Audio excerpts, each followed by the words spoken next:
in the UK at the minute, isn't it? I don't know. Can you please pick up then the evidence of Mr. Goddard, Appendix 1. What CD reference is that? I don't know. Thank you very much. CD 10.3. Thank you. Sorry, that's his proof. It was the appendix. Appendix 1, yes, sir. Appendix 1, so it's CD 10.4 was the first appendix. And yes, Which was the Marks and Spencer statement, is it? it is, sir, yes. And if we go to 203, Page, no, to item 2 or 3, yeah. paragraph 203. I didn't think we'd be struggling this early in the class examination, but here we go. You've been here most of the inquiry, haven't you? Yes. Yeah.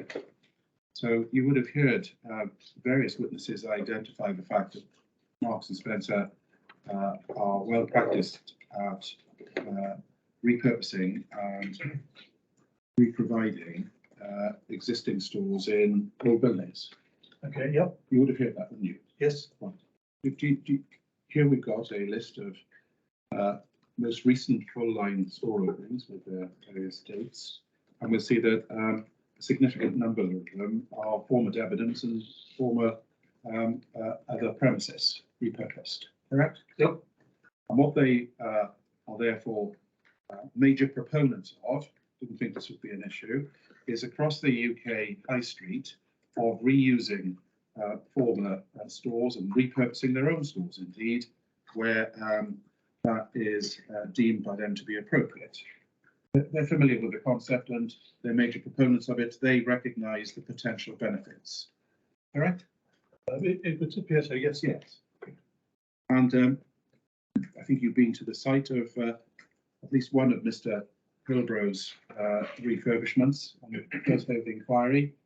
He too is. I've been to Clapham, yes. Not Clapham, no. Did you not go to Kensington High Street? No. You did. Well, the inquiry's been there, and you're familiar with it because you'll have seen significant reference, I think 12, 13 pages refer to it in Mr. Hillbro's proof, correct? Yeah, okay. So what isn't at issue in this case between us is that refurbishment has significant and potential benefits in land use planning terms in the right cases. Can we also agree on the other end of the spectrum? Did you want an answer to that? I did, yes. Is that right? Yes. Yeah, I think there was a nod. If there was a nod, I didn't hear it. Apologies. Sorry, I'll make a louder nod. Please do. Good.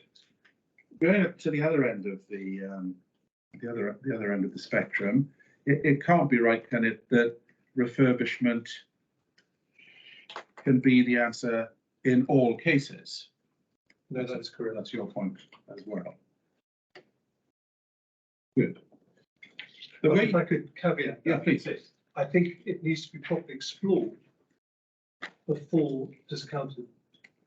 I've understood that. And I'm going to come to the process point later. I just want to deal with the substantive point of this part of cross-examination. And I think we're agreed that refurbishment can never be the answer in all cases. Just that. Thank you. I want to look at the way you cast the case. And if we go to paragraph 1.4 of your rebuttal, please. Do have a CD number for that one if it helps. I'll copy. Yeah. You say the core issue, as you define it, we disagree for reasons we come to. The core issue is whether the existing group of buildings is capable of a viable and beneficial refurbishment. That's your evidence there, is it? Correct. That's the core issue.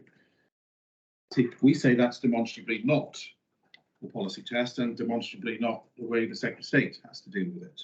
But I'll come to that later. I want to look at that proposition on its face, because that's the way you cast your case. And it follows that first and most obviously, if you're going to say refurbishment is a benefit, then the refurbishment option has to be viable and deliverable when compared to the redevelopment option, doesn't it? In your own. It has to be viable and deliverable, but I wouldn't say necessarily has to be in comparison to the redevelopment option. Understood. Okay, accept that. Let's take it on that basis for the first part of the cross-examination. We come later to the balance. So you're agreeing with me that in order for refurbishment to have its benefits, it has to be viable and deliverable. Correct. Good, thank you. And that's the way you framed it in 1.4. I'm taking beneficial as deliverable, capable of beneficial use. And conceptually, if a redevelopment or a refurbishment option is neither viable nor deliverable, then it has no benefits. Correct. Yeah, thank you. Good. I'm wondering, is it possible if we can have the screen off, which we have for all of the other sessions? Absolutely no idea. It's just a little distracting, particularly when you're curious to yourself. I've been very grateful. That the You get screen's been behind me. you. I can't see it. Well, we can see the back of your head, so when it makes a noise. Coming to Pante season. Oh, no, it's not.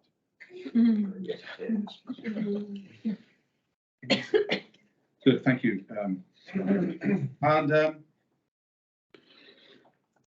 Delivery and viability are real-world market-based concepts, aren't they? Correct.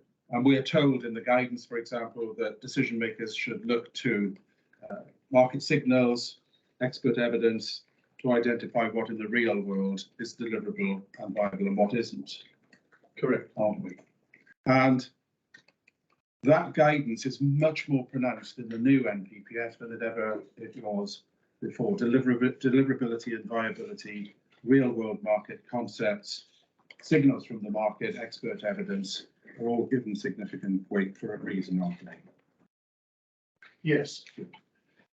And even more as a result of what I've heard from you this morning, it's common ground, and the inspector should note it's common ground, that the existing buildings are failing to make an appropriate contribution at this hugely important location.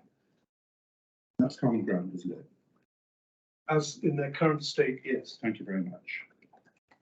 And it's common ground now that, at least between us, not between some others, and I come to that, common ground now between us, that leaving these buildings in their present state and in their present use and with their limited occupation, that is not the answer.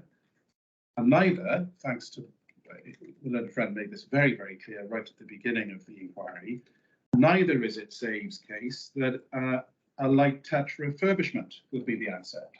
Correct? Correct. Good. Common ground, but leaving it as it is or light touch is not the answer. Of course, we've heard from many, I can start identifying names, but we've heard from many, even architectural witnesses of this inquiry, that they believe it should be left broadly as it is, and Marks Spencer should go, and it should be accompanied by what they called grittier occupiers. We've heard for that evidence, Griffiths Jones, Yes, I guess yes. a couple of others. So Save at least are accepting that in the present case, it's common ground that leaving it as it is or light touch refurbishment is not the answer. Indeed, you produced a scheme in your rebuttal which very significantly interferes with the fabric of the building. And you explain why. Yes. Yes. And that interference with the fabric has been yet further developed Yes. for the first time in this document. Well, not for the first time. It's basically that document covers what I put in my Yeah. previous evidence, but it Yeah. expands on that. Unless there's a cost application, I don't want to go into the. There's not going to be a cross application. So, yeah, we just need to deal with what's before me. But the simple point is that that sort of solution is contemplating an interference with the building, isn't it? Correct. Yes. Yes. probably an extended interference with the building compared even with that which we got in the rebuttal proof. That's the point. Nobody's saying you can leave the buildings as they are. No, although, of course, the Marks and Spencer proposition was a light country refurbishment. So if it is common ground that we agree that it is not a sensible solution, that wasn't Marks and Spencer's position before. I'm going to come to that separately. That's not why the light touch refurbishment was done. I can deal with that with Mr. Forshaw. The light touch refurbishment was done for a policy reason, and we'll see what it is. But you are agreeing with us that the light touch refurbishment will mean that the site continues to fail to serve its appropriate contribution at this hugely important location. You're saying, in order for that to happen, these buildings can't stay as they are, and the light touch refurbishment's no good either. Correct. Good. You're saying something more than a light touch refurbishment is needed. Correct. And therefore, the do nothing option is not an option for the Secretary of State, in your view or in ours. Correct. Yeah. So then the question is there a refurbishment option that is, quotes, viable and deliverable on the evidence? Correct. Yeah, that's the issue, isn't it? And there's common ground between us overall that the retail floor space at this location should overall be reduced, correct? Overall be, Reduced from that which it presently is. yeah, I mean, if that's the case, then I'm happy to agree with that. Well, there's no disagreement, as I understand it, and indeed, in Mr. Pulbrow's cross-examination. No, I that would was- agree. I would agree. I'm grateful. It's very helpful. So common ground that overall the retail floor space should be reduced. And it's also now common ground that office use is an appropriate and indeed the priority additional use at the location. Correct. Correct. All right. Let's see how we get to that. It's common ground that retail floor space should be reduced. It's common ground that you can't leave the building as it is. It's common ground that a light touch doesn't work. If therefore you reduce the retail, the building is actually doing even less than you accept is inappropriate now. So you need something else, don't you? Well, you need retail at whatever level is Yeah, appropriate. correct. And you need offices above. Good, thank you very much. And you don't want to just get back to where you were, because you and I agree that there's a significant need, even on your case, for an interference with the fabric of the building, which is quite substantial. So you don't want to do all that just to get back to where you were, do you? No, and when you say it's substantial, of course it is substantial, but there's nothing like as substantial as a new build. No, I've got that. Should we take that interference with the fabric is clearly more with a redevelopment, Yep. which is supported by the local authorities, than a refurbishment, which, as we'll see, is not. Well, if I could just make a point there, if I Yeah. may, sir, Of course. and that is that the local authorities have not seen a full refurbishment of this level that I'm talking about. Yeah, well, we've only seen it about 15 minutes ago ourselves. Well, not So- exactly, because Let's move on. So office is the priority use, and additional use at the location is required. And you've drawn a scheme of refurbishment which includes office at the upper floors of the existing building. Correct. Yeah. And then further office extensions above. Correct. Right. Clearly, for this to work at all, the viable deliverability of the entire refurbishment depends on that office product working, doesn't it? Yeah. Thank you. We received the drawings that you submitted in your rebuttal. When were they drawn? Again, this is going to the merits, not to, there's no cost application. When were they drawn by you? When were those drawn? Recently, in the putting together the evidence for this inquiry. I want a little bit more specificity than that, please, because you've got your original proof and they're not in there. There's They were done at the stage of the rebuttal.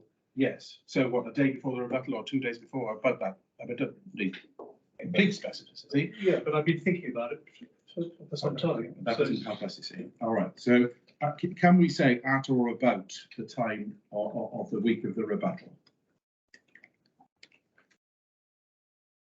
Yes, thank you, Noddy.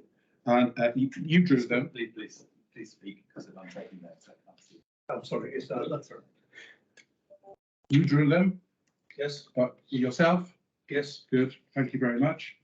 And you drew them using your expertise, etc. Did anybody else assist you in terms of London office market and drawing those up? no, No. based on experience. Thank you. Did anybody assist you in an expert sense in terms of retail? No, No. Thank you very much for that. I come to other matters shortly. If that office dependent refurbishment is simply not deliverable, then it must follow from all of your previous answers that none of the notional benefits of refurbishment are realised, just on the office side, because the retail and the whole thing depends upon the office working, doesn't it? yes, but we don't know that it doesn't work. Don't know that it doesn't. Thanks. Right. And you've agreed with me that it's an expert-based, market signal, evidential-based assessment. You say we don't know that it doesn't work. Assume with me that it doesn't work for the minute. Just assume. I'll assume. Thank you. If it doesn't work, then we are left with a building that Save accepts is not making an appropriate contribution to the sustainable shape of London, aren't we? Yes, Yeah, and that would be unsustainable on all fronts, wouldn't it? yes. Yeah. Well, yeah, I'll have to take that one through, but yes, in principle. Well, if you were going to the trouble to significantly alter the building to make it work, you must think it doesn't work at present. Others take a different view. Explore that with Mr. Forshaw. Therefore, as I think you've agreed, the issue is deliverability, and the Secretary of State has got the evidence of on deliverability from a wide range of sources. Shall we look at some of those? I'll set them out in full in closing, but shall we start, please, with Mr. MacArthur's evidence, which you'll find at Mr. Goddard's Appendix 5. So what CD reference is that? It's 10.4, did I say a moment ago? Yes, sir. 10.4, yeah. 10.4. Have you looked at this? I have not, no, but You haven't. And it's Appendix 5. Appendix 5, thank you, sir. So, in giving your rebuttal evidence and in giving your evidence in chief this morning, can I note that you've not read this, you haven't seen it? no. Is that no, I can't Sorry, vote? yes, I haven't seen it. Yeah, that's brilliant. Thank you. Yes. All right, well, I'm going to need to spend a bit of time with it then. It's written by two people, so we should identify them. So we've got to make a decision as to, in the light of what we did this morning, to call one or both of these. Just, if we do, we can do it very quickly. Ian McCarter, he works for Knight Frank, doesn't he? Yep. And are you aware of him? No, personally, no. All right. He's involved with almost every single West End office transaction in the last 15 years. If you say so, yes. Well, we can look at his experience, which is there Yeah, okay. set out. One of the new documents that you sent to us was 101 New Cavendish Street. Yes. That one, wasn't it? Correct, Knight Frank you identify as the agent. correct. Mr. McCarter has had much to do with that site, Right. hasn't he? Very good. Were you aware of that? I wasn't. All right, well, we'll come back to that. Because he's clearly aware of it. Knight Frank are working on it, and the differences between that and this scheme. And Can I just quickly ask, how do you know he's aware of it? because he's listening. So, Oh, he's listening. and he sent us a note. That's good to know. Is that good enough? Yeah. I don't know if he's still on the line, is he? But he certainly was listening, and No, that's fine. good. And we'll come back to this as a result of what he's able to tell us. But his full experience is set out at section 3, page 170, page 171. But this is a joint statement, isn't it? We probably didn't know that. It's a joint statement because it's a statement of both Ian James William McCarter and also Katrina Bostic Salmon. And you see her qualifications are there set out at 307. Do you know of or are you aware of her? Yes, I am. Right. And she's voted in 2018 the president of the BCO. Yes, I am. Wasn't she? Yes. Okay. Which is the organisation, the document Yes. you refer to. So she's got that well in mind, no doubt, and she refers to it in her document, as we'll see.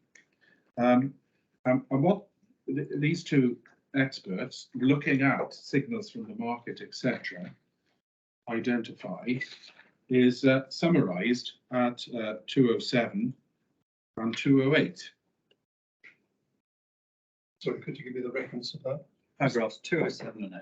Thank you, sir. But it's still in the, Same document, yeah. Just a couple of pages on. Page 4. Thank you, sir. 369. That's the overall appendices. That's what it is. That's- So we've got 10.04, no. No, 2.07. sorry, core document 10.04. Core point, Yes. yeah, core document 10.04, page 169 internal Page 169. 169, and it's electronic, it's 169 as well. It is. Bottom of that page. 207. All right. And Let me just skip that page. let me know when you're there.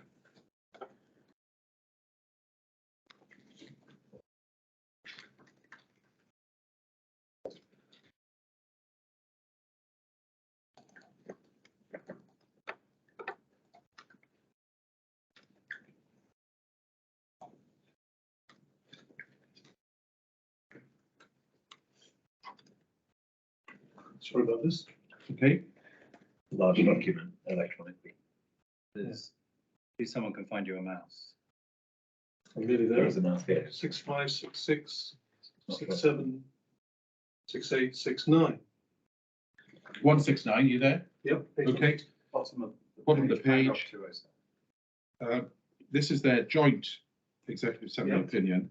Based on our in-depth assessment of the site, the reuse of the existing premises cannot meet the needs that are required of a modern office.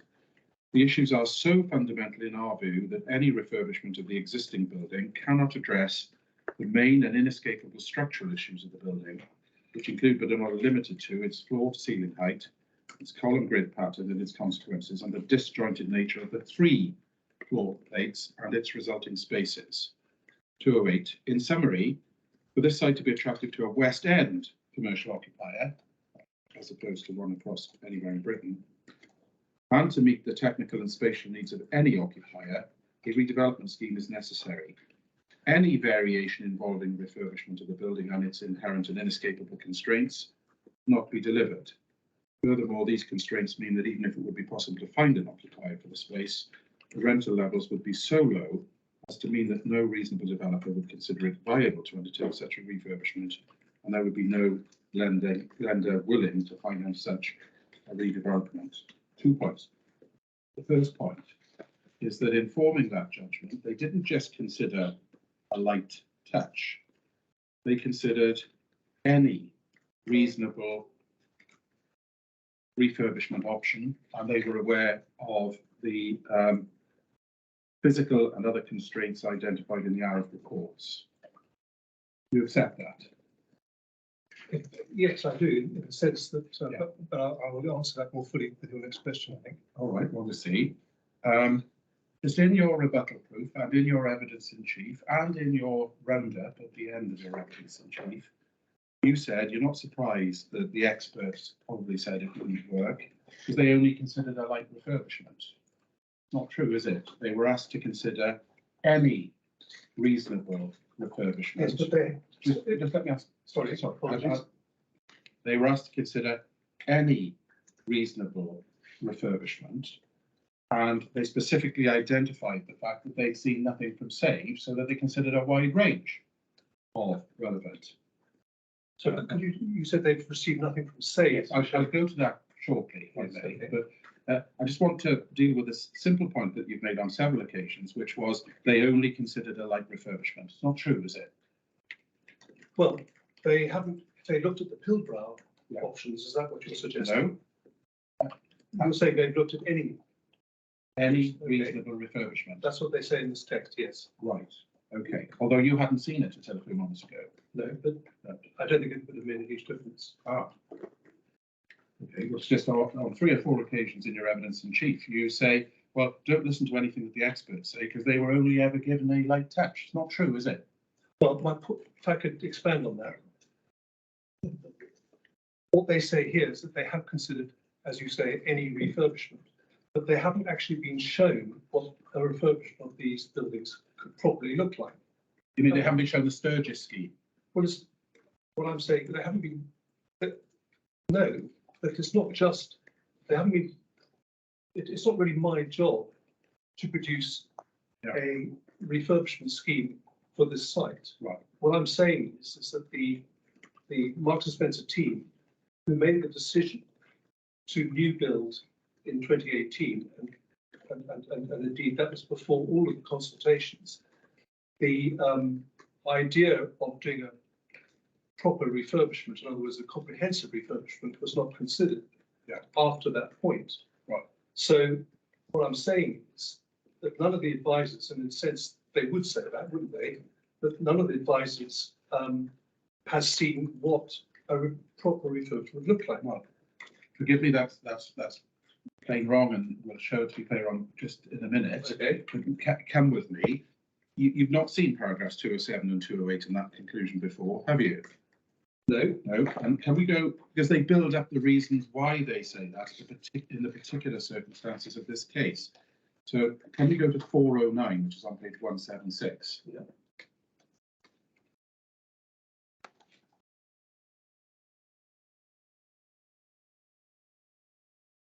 Yep. Thank you. And they tell us that since the COVID pandemic, and this is a feature in a lot of these inquiries that the inspector will absolutely aware, there's been a structural flight to quality by occupiers across London. Are you aware of that? I'm now, yes. You are now. Is that because I've just drawn it to your attention? I've heard about this inquiry. Yes, okay, but not before. No. No. Just while we've got that in mind, then, Sturgis Associates and these properties that you refer to here. I mean, how do I put it? As a architectural house, Sturgis Associates LLP no longer exists. Is it? Correct. Yeah. And when did it stop existing? 2014. Yeah, 2014. And so these references to various architect Sturgis documents and projects are from at least before 2014. Correct. Yeah. And since which time you've had a different career. Correct. Yes. And so I'll just pause and come back to that later. So as an architectural house, 2014 you stopped. And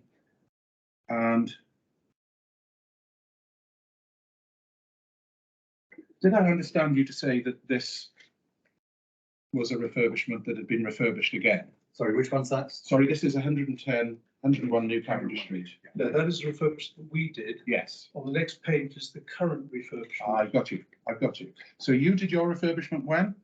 I think it was about 2009, 8, 9. 2009. I think you did say that. That's very helpful. And when's the refurbish? Very recently, I think in the last few months, I don't know. Yeah. It's just been done, I think. Okay. Thank you very much. Are you aware of the letting history of that property? Not since it was first let up, No. which happened, I think, quite rapidly. Yeah. All right. Well, we'll look at the longevity of that maybe later. All right, let's get back to where If you do, you'll give Mr. Sturgis a chance to respond to that. Yes. You meant later in this cross-examination. In this cross-examination, Yeah, yes. that's fine, yeah. We'll go back to the detail of the joint statement, please. You agree there's been a flight to quality. Can we pick up at 7:18 and 7? It's in the same document. Same document. I'm going to give you a clue when we leave the document.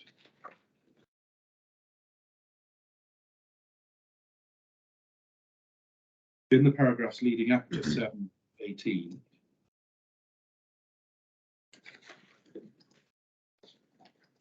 various analysis appears, and Mrs. Harman, the past president of the BCO, identifies the key criteria by which anybody coming to this building in the market would evaluate it. Yeah. Yep. And what she says is that considering the key criteria and recommendations coming out of this work, this is the work she's doing for the NLA expert panel for the mayor, see above 7:17. It's my opinion that the premises under discussion are not fit for purpose under the proposals for the mayor's plan 2024. Low ceilings, lack of natural height, small spaces to collaborate and gather, poor amenities, no connection to the public realm, limited connection with the nature and outdoors, loss of identity, poor operational efficiency will not attract tenants in today's changed world. Were you aware that the past president of the BCO had made those remarks? No, but if I could say something, sir, on that particular point, which is that this is a fairly traditional attitude to existing buildings. And I would say that the impact of the recent government climate legislation means that all these things need to be reconsidered.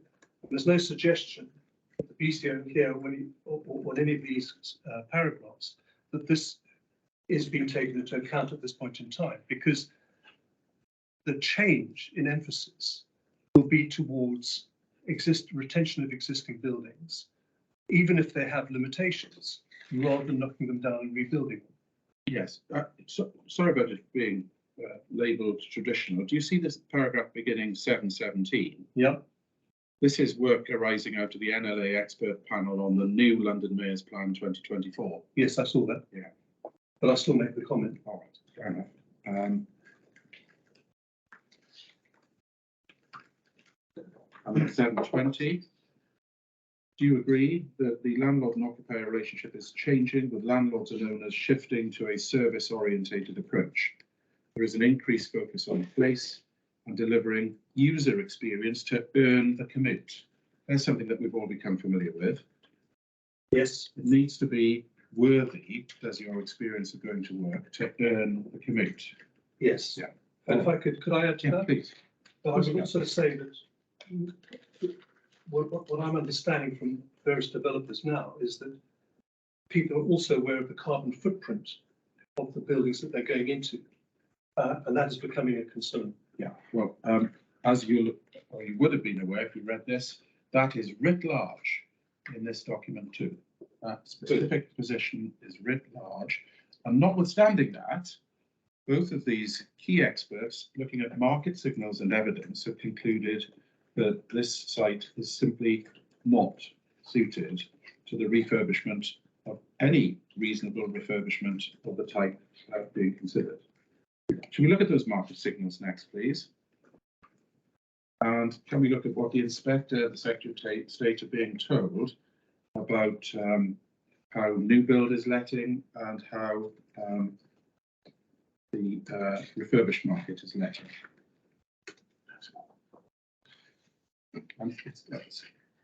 Since you refer to these documents both in your appendix and in your evidence in chief, I was sort of making the assumption that you might have read them, so we might have to go a little bit slower. No, I took that as read the moment he said. Yeah. So we go to page 25 of the document, which is 190, I think, in the analysis that you're following. Yeah. And Mr. McCarter explains the success of Lansdowne House and Soho Place in Hanover Square. Are you familiar with those buildings? I'm not. And he explains that the Lansdowne House example in particular is of significance because the GLA and Westminster were questioning the potential viability of keeping the existing building. He said the existing building had similar constraints to the Marble Arch buildings, factors which the local planning authority in that case recognised and accepted. That scheme is now currently under offer to a single party on the whole building, totaling 220,000 square feet. The importance of this is that had the scheme not been a new build, then neither the occupier nor any other occupier would have provided sufficient covenant to justify an appropriate use on this site in the West End. I don't think you need to go and see that, but it's close by if you do. When was that scheme completed? I'm not sure, it doesn't say, but I can find you the answer to that. It's very new, I know, but I'll give you the exact date. But it was, I suppose, the reason for my question is that things are changing very rapidly, not least the government legislation about achieving net zero in 2019 and so on. Fair enough. And therefore, I think these sorts of decisions will and are already changing. Yes. With respect, this is an issue about lettability, viability, and deliverability. He's given you the market evidence as at today as to why that has let. I accept your 2018, 2021. I deal with that because we got the London Plan in 2021, and we've got various decisions in this case by the GLA in 2022, bang up to date. We're going to come to that. I'm not going to forget that. And the inspector could look at Soho Place, Hanover Square, Rathbone Square, Charlotte Street, and then we've got the Adelphi. Are you aware of the Adelphi? As an original building, but I'm not aware of the scheme. No. Okay. Well, you see, Knight Frank acted on it, and they tell us, in summary, some of the challenges in this building exist on the M&S Marble Arch site, apart from one fundamental thing, says the expert, which made a huge difference and cannot be addressed at M&S Marble Arch. They offered single connected floor plates of 30,000 square feet that appealed to some occupiers and were also capable of being split into smaller units. Had this not been the case, the scheme, in his judgment, would not have proceeded. He explained that even then, it was took a long time to let, even with the fact that it was 30,000 square feet, single connected floor spaces. See that? Fair enough. Yeah. Okay. And again, I won't go through them all. They're all there for the inspector to read. Lucent in W1, is that familiar to you? No. No. Well, what he explains is that because in the present market, where there is a flight to quality, and because of the existing quality that's already on the market, schemes that are of this nature are simply not letting. This scheme is behind a retained facade, but due to the Piccadilly lights, the lower floors are constrained.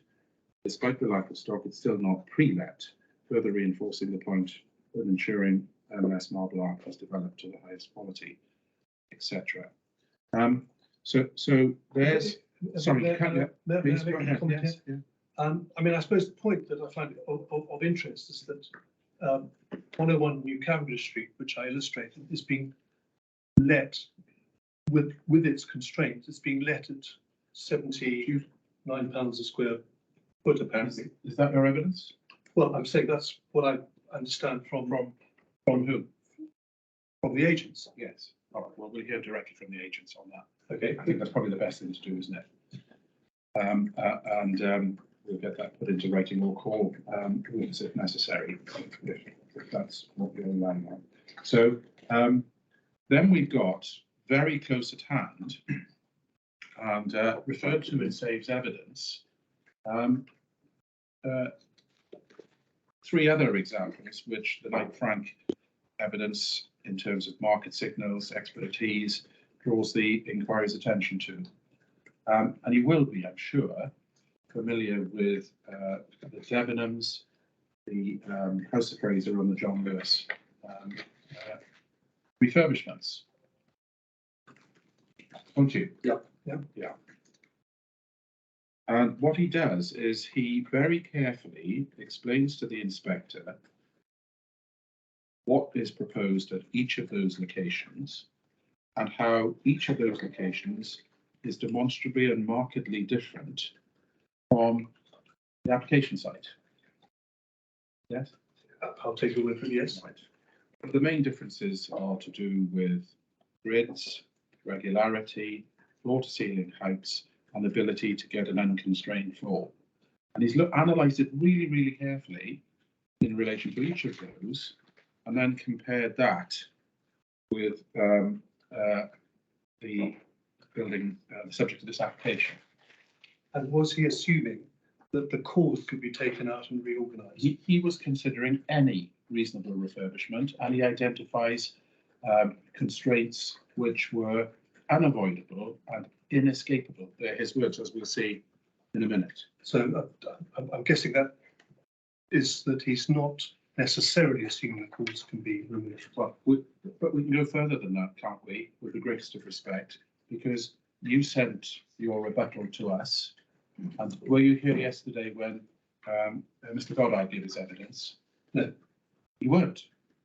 Sorry, I thought you were.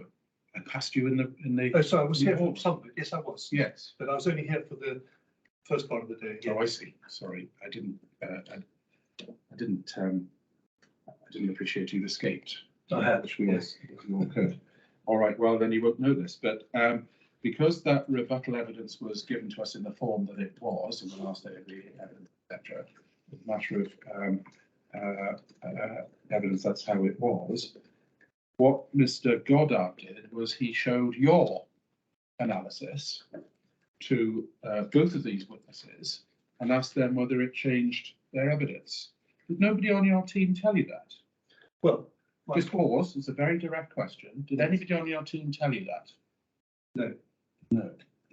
So you were wholly unaware when you gave your evidence in chief this morning that not only did these witnesses look at any reasonable refurbishment, but they had been specifically shown the evidence that you provided on the last day of the rebuttal.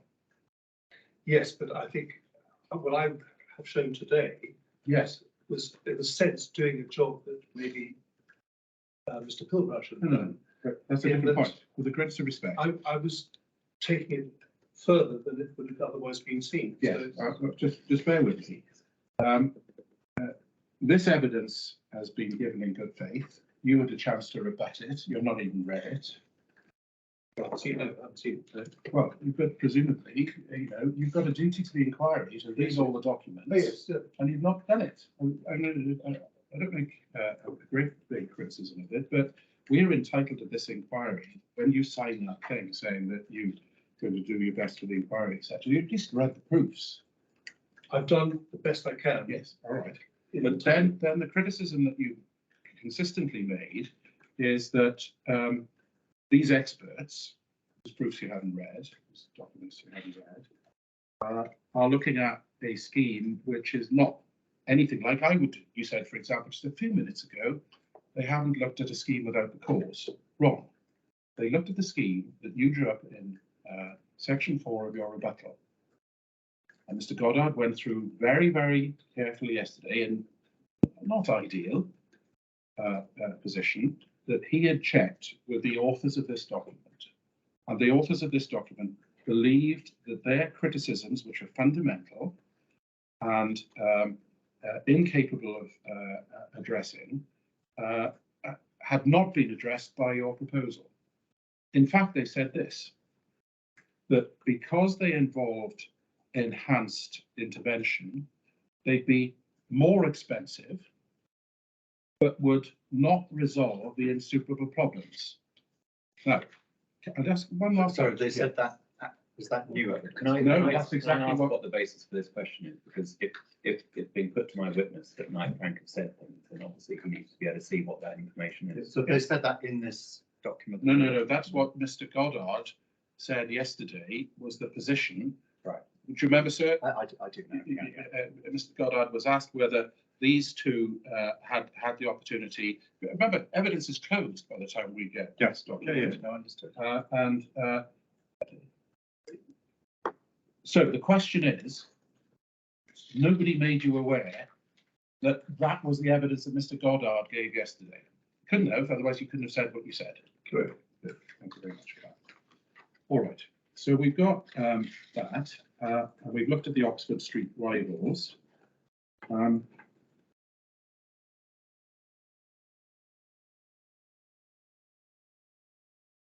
you.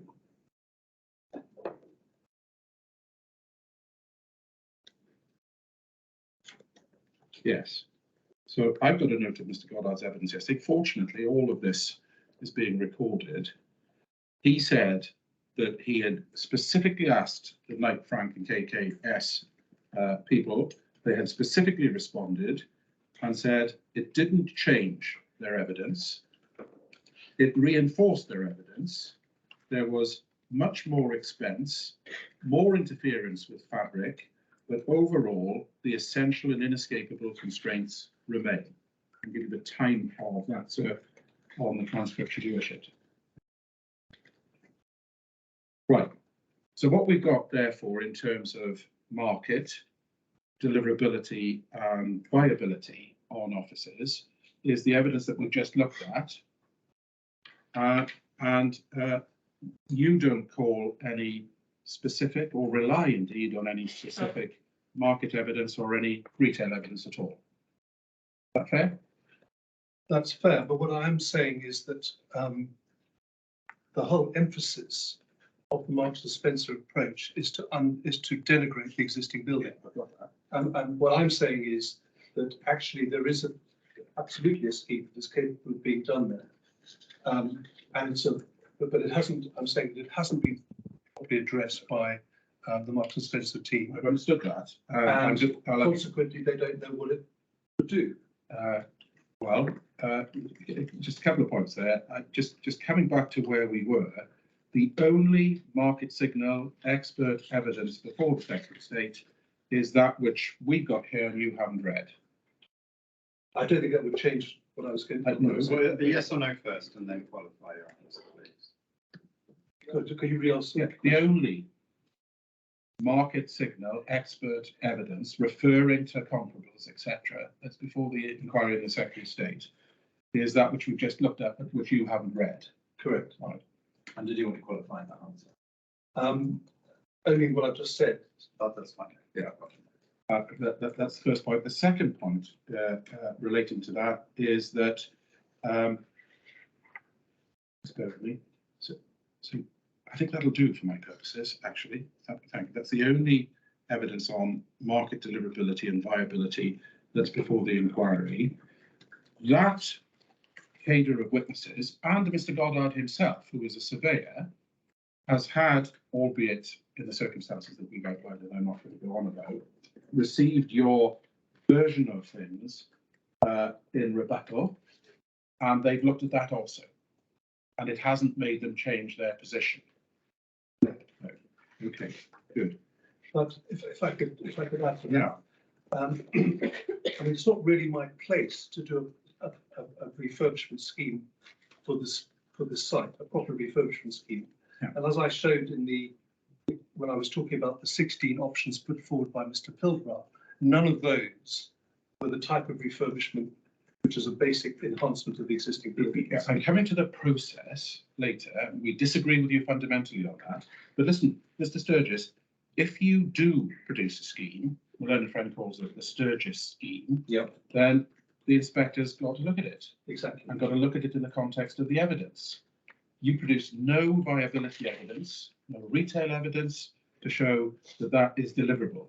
You and I have agreed if it's not deliverable, the benefits of refurbishment simply don't apply, correct? Yes, but it's not really my job to do a scheme for this site. No, but if that you do scheme should have been done by the Marks and Spencer team, in my view. Well, But there's no evidence that the type of scheme that I showed today has, and indeed in previous proofs and so on, Yeah. there's no evidence that I've come across to show that the type of scheme which is optimizing the existing Yeah. buildings has been looked at. Right. There is no evidence that I've seen that does that. But because you haven't read it, no evidence of respect, no evidence that you've seen. But Mr. There is. Pilbrow's evidence. One at a time. Yeah, sorry. Finish what you're saying. So what I'm saying is, in Mr. Pilbrow's evidence, he shows a range of 16 different refurbishment Yeah. options. None of those, as I showed today, represents. Yeah, I got that. Yeah, what you're doing. Yeah. So the optimizing the existing building. So what I'm saying is that based on that. Yeah. There is no evidence that I'm aware of. And when I've read the stuff or not, nothing I've heard from you suggests any different. But that That's because I'm has the been examined.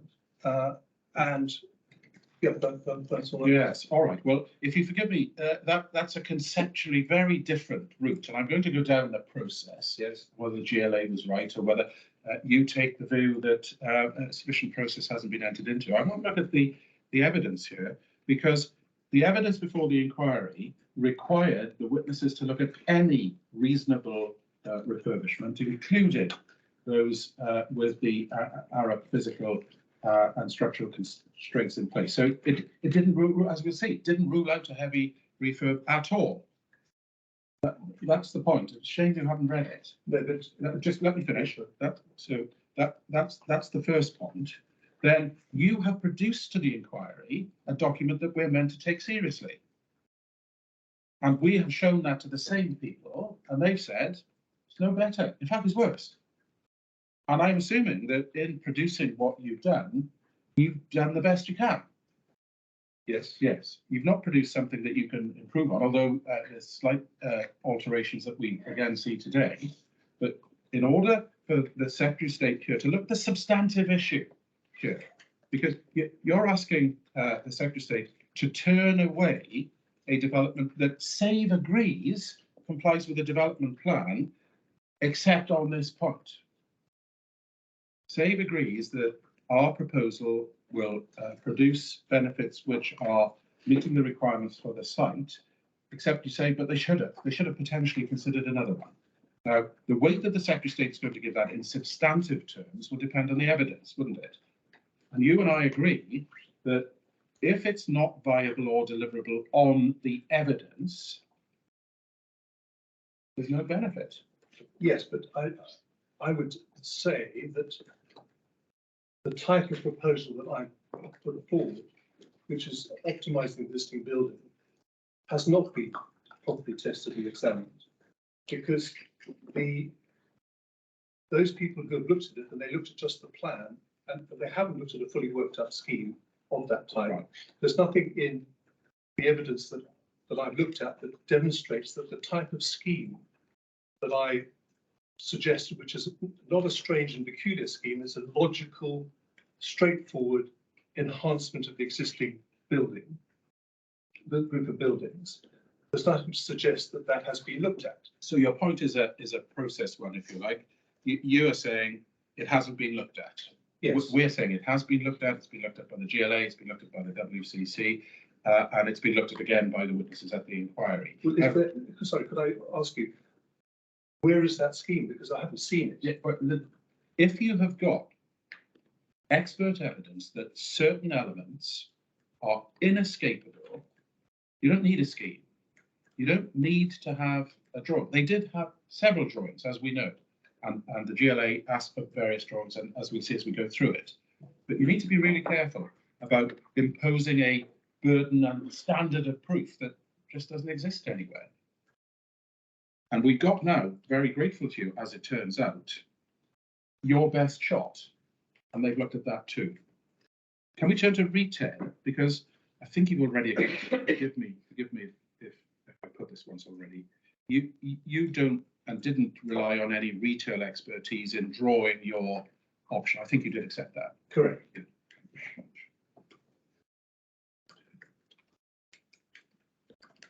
And we know as a matter of fact, I don't think, given the early part of this cross-examination, that it's an issue, that the existing store is a failing store in the eyes of Marks and Spencer. Correct, but it obviously hasn't had investment for years. And we've seen the most recent evidence in terms of footfall, in terms of across the counter expenditure. Yes, but as I say, all of that, of course, is bound to have gone down because Marks and Spencer have not invested in that store for many years. Had they done something like the Nike store on Oxford Circus some years ago, I'm sure the footfall and the revenue in Sector 10 would be very different. Yes, you're not a retail expert, are you? No, That's your inexpert. it's an observation. It's a sort of Fair logical enough. observation. Fair enough. They explain why they think the sales have fallen in comparison with the Pantheon, for example. And that's because of the nature of the store. It will include indeed some investment in light bulbs and other things that we spoke of. But the very inability of the store to provide the price of the commute in retail terms, because retail has a flight to quality as well, hasn't it? Yes. Yeah, it needs to be an Well, experience. I would say it's a flight to internet. Yes, and to get you away from the internet, you need quality in the high street. Fair enough. That's where we are. And we know, as a matter of fact, don't we, that M&S has a reasonable policy of not continuing to trade from its failing stores. Got its duty to shareholders and things like that. Yes. Yeah. All right. Thank you very much. Can we pick up, please, Appendix 4? Appendix 4 of Of the document we've been yeah, looking at. Mr. Goddard's evidence. So what is that in 10.04? Yes, it is. Yeah, thank you very much. And Appendix what 4. page would that be? It's page 149, bottom right. 149. Yeah.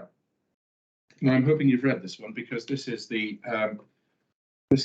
statement from the main Marks and Spencer architect who does many, if not all, of the refurbishments. Have you read it? No, but I've had to accept it as correct. All right. That's a rash thing to do, if you don't mind me saying. Well, okay, I'll withdraw. But we know you haven't read it, so I'm not sure that an acceptance that it was all correct would have been given much probative weight anyway. But I accept your withdrawal. So who is he? He's Brian Tracy. Do you know him? I don't. No. He explains who he is and his qualifications, and he explains that he's designed a large number of department stores and spaces for major space users, Marks and Spencer, Debenhams, John Lewis, Primark, etc. I think he's done a lot of the refurbishment work that we began this cross-examination with much earlier. Yeah? Yep. And it's a shame you haven't read it. Can we turn to 5.3 where he explains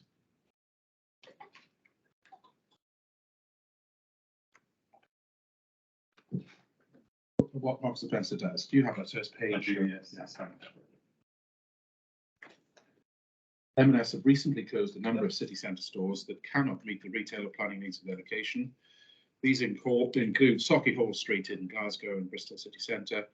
Other locations, M&S are vacating their stores to move to other locations and provide the right type of space with large column grids, good floor-to-floor heights and efficient circulation. So that, if you like, is giving his experience of what you've already agreed, which is Marks and Spencer has a reasonable policy of not continuing to trade from its failing stores. Correct? Correct. Yeah. And he tells us, and it is a bit of a shame that this wasn't drawn to your attention, I have, on a number of occasions since my initial involvement with this proposal, assessed the existing M&S store with a view to judging its ability to meet the planning and retail needs identified above. And then he explains what the current store comprises and what its deficiencies are. And he there sets them all out. Column sizes, structural grid, floor-to-floor heights, vertical circulation, ability to have an address, servicing, liftage, etc. Now, they're all there set out for everybody to read. And I don't understand, save to be saying that they really take issue with those existing constraints. Am I right? Sorry, that they, who take, that they. Save, you're here representing Save, aren't you? Yes, so I suppose my comment on what you just said is that, firstly, as I tried to show, the Story Heights are not dissimilar to other Marks and Spencer stores which are apparently successful, but also they are not dissimilar to, for example, the Nike store on Oxford Circus, where an imaginative approach to the use of the building has produced what I understand to be a quality and successful retrofit or refurbishment. All right. So what I'm saying is, I think clearly it is possible to refurbish a building like the existing Marks and Spencer with the imagination and with the positive approach. Yeah, well, you say that. We see what this gentleman who's refurbished more town centre sites than probably anybody says. Can we look at 7 next, please? 7.1. Again, let's see what it says, because you've not had an opportunity to see it before. Not read it before. Prior to deciding on the redevelopment, the design team appraised the existing building to determine if it was suitable for the refurbishment or more extensive repurposing. I was involved in this consideration, given my experience of successfully refurbishing other stores and given my understanding of what is feasible and important location by location. It should be stressed that this location and the planning and retail needs of this location are unique. Do you agree? I would imagine so, yes. No, but do you agree? Yes. Thank you. It was concluded that refurbishment would not meet the planning and retail needs of the site. Certainly, the creation of a department store to anchor this end of Oxford Street, much less the creation of a global flagship store in the international centre, is simply not possible. His expert retail opinion. Then he says this: any reasonable refurbishment would fail to offer the modern, flexible, large space that would be required by any anchor tenant or by any development which met the need for this site to serve its proper function in the internationally functioning place of Oxford Street in the retail hierarchy. See, that's any reasonable refurbishment would fail. Yes. And then he goes on to explain why. And he says that in the absence of the realistic potential for an anchor store to operate from the refurbished premises, the stated intention by the M&S chairman to close the current and failing M&S is entirely understandable. See that? Yes, yes, absolutely. And that's the retail expert judgment of the architect who's responsible for probably more town centre refurbishments than anyone else. Yes. Could I make a comment there, please? Yeah, sir? please, yeah. So I understand what you're saying. I think my point is that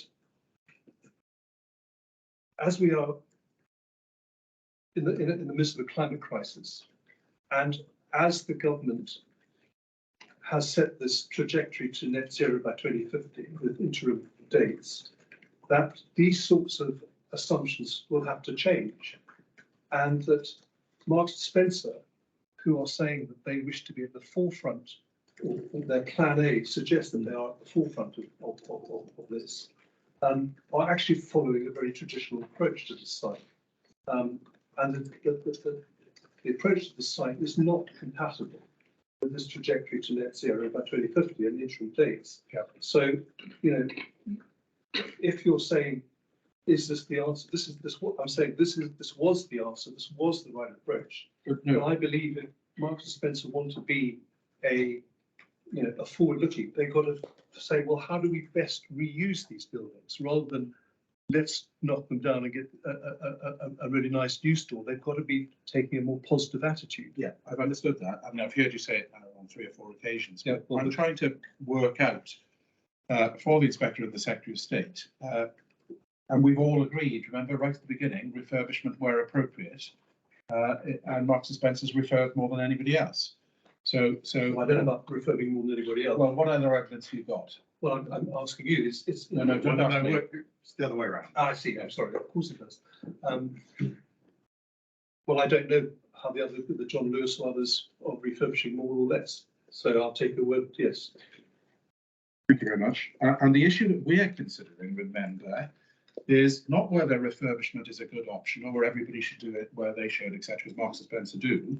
So it doesn't help me every time you say that. What we need to know is whether it's got those benefits here. And we've all agreed it hasn't got those benefits if it's not viable. And what we're being told here in market terms is it's just not beginning to be viable. And in retail terms, it's not viable. And if those things are right, the not viable, not deliverable, you and I have already agreed, line in the sand, A, that the benefits of refurbishment don't apply, and B, the existing building is not appropriate to retain. Yeah. Yeah, good. Thank you. If they don't. Yeah, but you see, we've all agreed that the deliverability is an evidential issue. And we're looking at what the evidence is. That's simple as straightforward.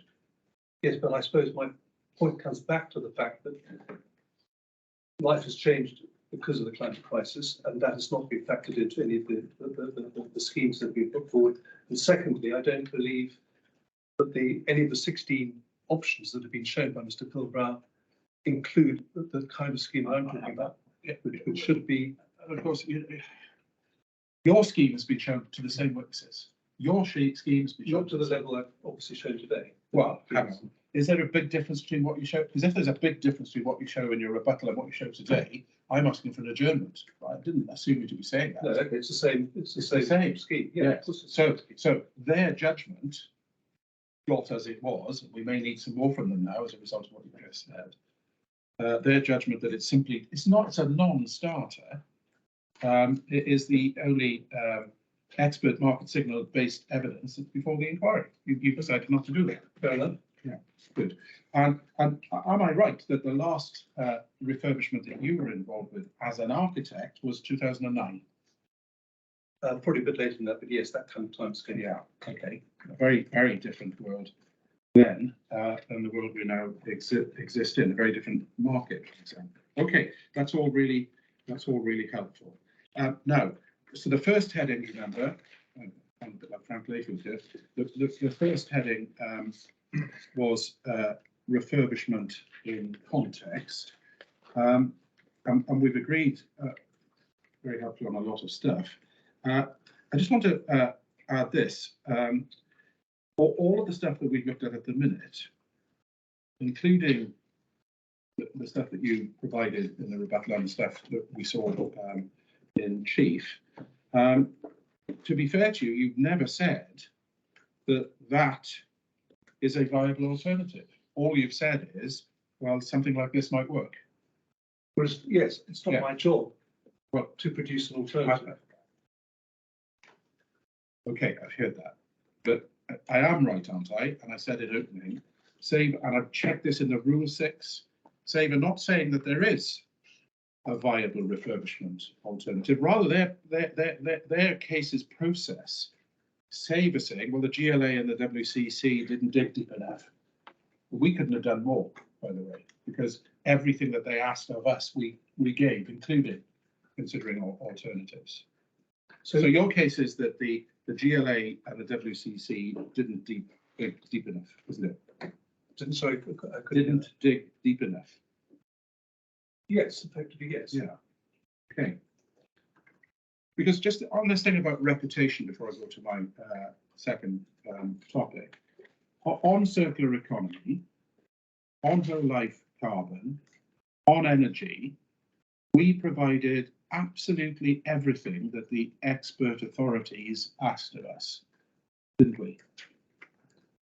Yes. Yeah. And but was including, I'm sorry, yes, please. Finish. Sorry, thank you, sir. I suppose my point is that a lot of that would seem to have been produced after the decision to demolish was made in 2018. No, because that's when all the consultations have happened. It's not. Well, you really 19 consultations happened after 2018, I gather. And the requirements, we're going to look at them actually. The requirements from the GLA required further information, including on strategic approach. They needed to be satisfied again, as we'll see. Okay. Yes? Yes. Have you looked at those? Have you looked at those Excel spreadsheets? I've looked at you're talking about the ones that provided with the whole life carbon spreadsheets. Spreadsheets. I'm talking about the spreadsheets that come from the GLA and generated by the GLA. Have you got a? I just want to know if you have looked at them. Well, I just want to know where they are. Core document reference. Yes, I can give you a core document reference, but I'm going to go to them. You may be unsure if you've seen them or not, so that's fair. Can I leave that there for a minute? But I think I've got the answer to the question, which was really the complaint is a process complaint, but the GLA didn't dig deep enough. It's got a fair summary of your case that you're saying, not that Mr. Pilbrow and Marks and Spencer's team that you're picking up, but the GLA and City Council. I think probably the latter, so I think. Yeah, well, that's what Mr. Harris is saying. I just wanted to check for my note that that's a fair representation, and you agree. And you've got that, so I have. Next heading is refurbishments and the requirements of the site. And do you remember when we started, I took you to your proof of evidence, rebuttal, and in particular to what you identified as the core issue at paragraph 1.4. So are we, what document are we on I now? don't think you need to go back. You can if you want to. It's your rebuttal proof. So it's 10 points. I think you've got it in writing. You had it right in front of you. Okay. Yeah, that's it. Thank you. And remember, we a long time ago, it seems now, the core issue is whether the existing group of buildings is capable of a viable and beneficial refurbishment. You said that's the test. And I said, well, we don't think it's the test, but I'm going to just take it on its merits. If it's not viable and deliverable, then you agree there's no benefit. We've done that. But I want to explore with you now why that's not the test. Because it can't just be, can it, that if a building is capable of a viable and beneficial refurbishment, then you always do that. You've got to look more broadly and more widely, haven't you? Well, I think it depends on the circumstances, Exactly. context, Exactly. which includes the climate crisis. Yeah, and yeah, yeah. all that. And the development plan. Yeah, so I'm just thinking aloud. I did a case with Mr. Ian Ritchie, who is involved in this case. And it was the building of 600 houses on playing field. And on the playing field was a bar, a community centre and some changing rooms. And they were all very low slung buildings. And the issue arose as to whether we ought to reuse them or not. Very handsome enough. But of course, in the particular circumstances of that case, that would sterilise, I think, about 200 units of housing. And reusing them in those cases was clearly not always an appropriate approach. I'm sure Mr. Ritchie would agree, and I'm sure you would. You've got to look at the circumstances and the development plan, haven't you? Yes. Yeah. So you're agreeing with me that merely showing that reuse might be viable and beneficial isn't enough. You've got to look at the contribution that the refurbishment makes to the requirements for the site, haven't you? Yes, but I think it's fair to say, Sir Clyde, that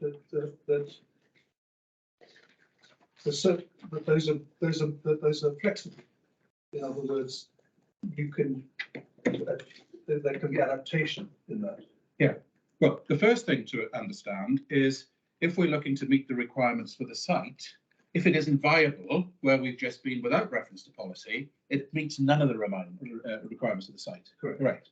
So if the inspector or the Secretary of State, looking at the evidence, believes there's no evidence to suggest that this is in any way viable or deliverable, then refurbishment will not be a benefit, but neither would it, by definition, meet the requirements for the site, would it? No, thank you. So let's look at the development plan now. I think it's the only policy that we're going to need to go to. You refer to lots of policies in your proof, but we need to go to policy D3 for the purposes of this cross-examination, which is at page 110 of CD 6.02.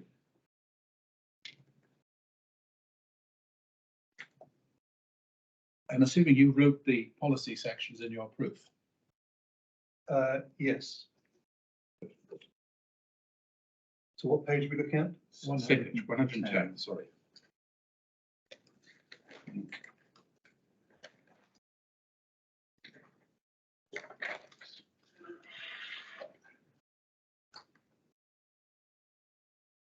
Page 110. Yes. 110 electronic is the same as hard copy.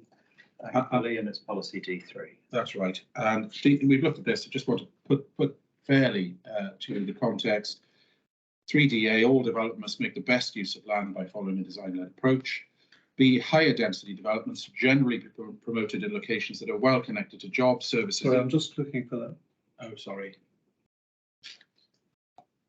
Okay.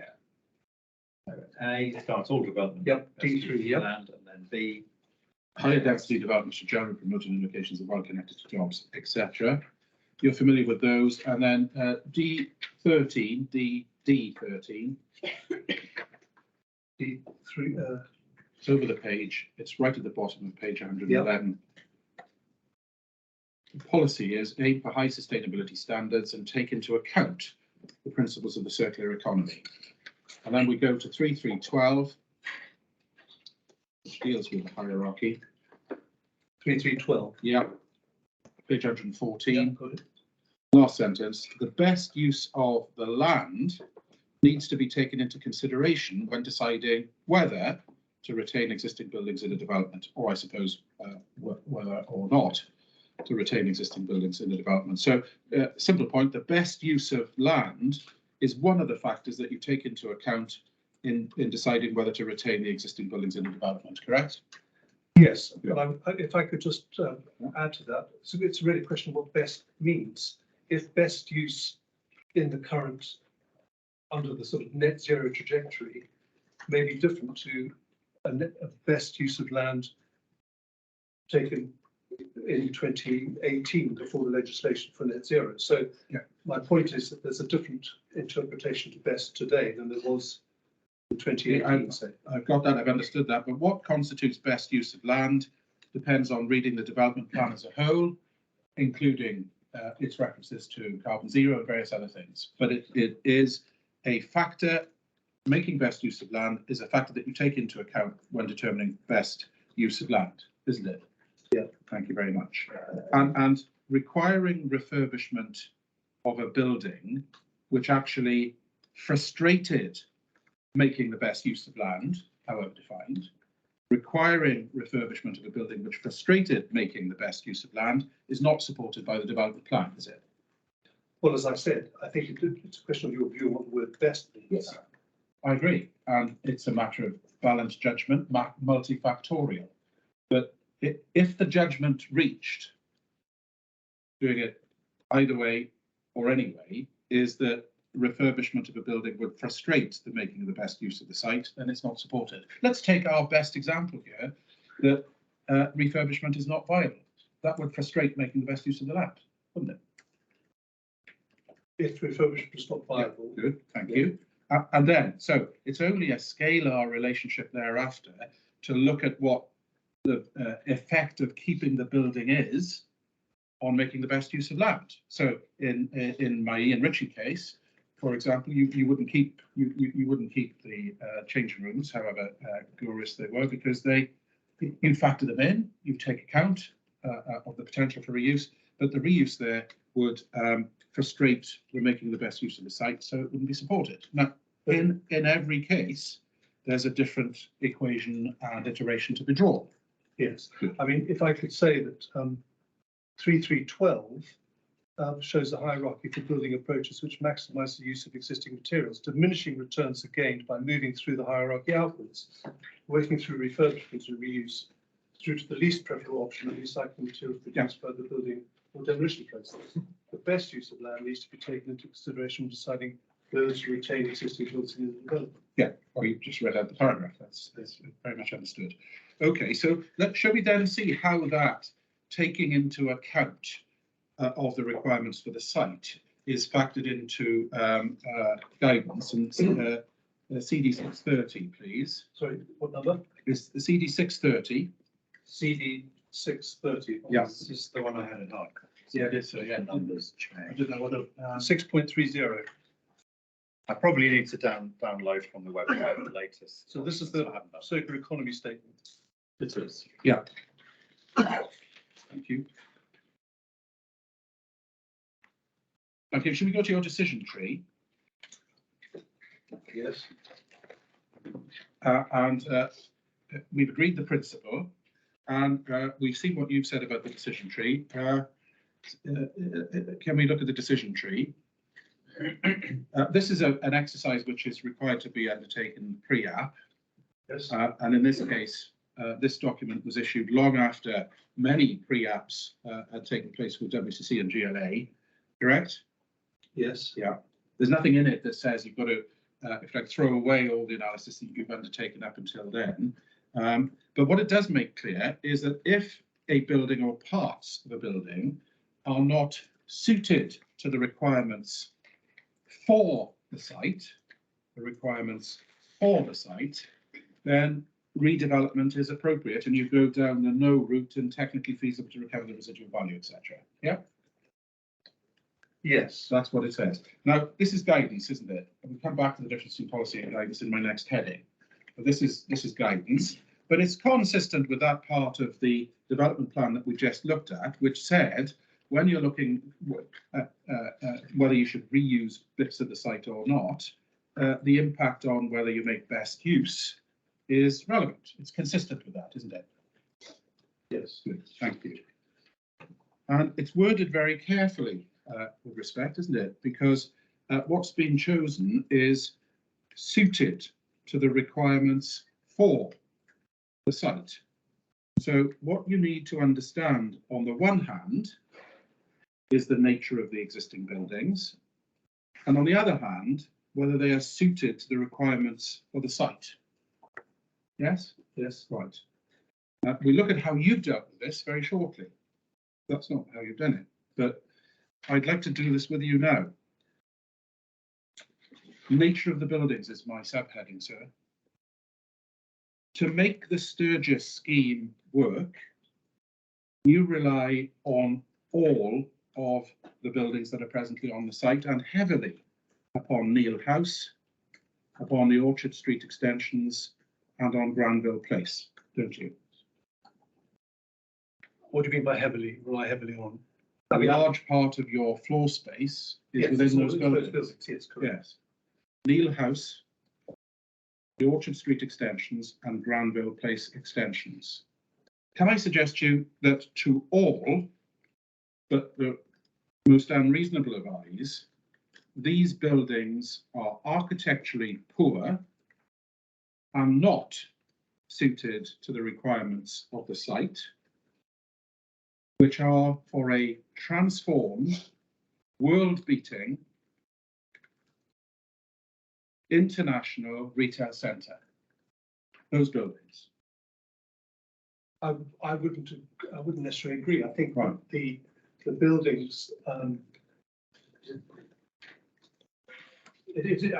when you travel around inside the existing group of buildings, it is really not possible to see, you know, they come across as very poor, but I'm saying that they have the capacity of working a lot better and producing. I'm not talking about function or internal views. Yeah. Right.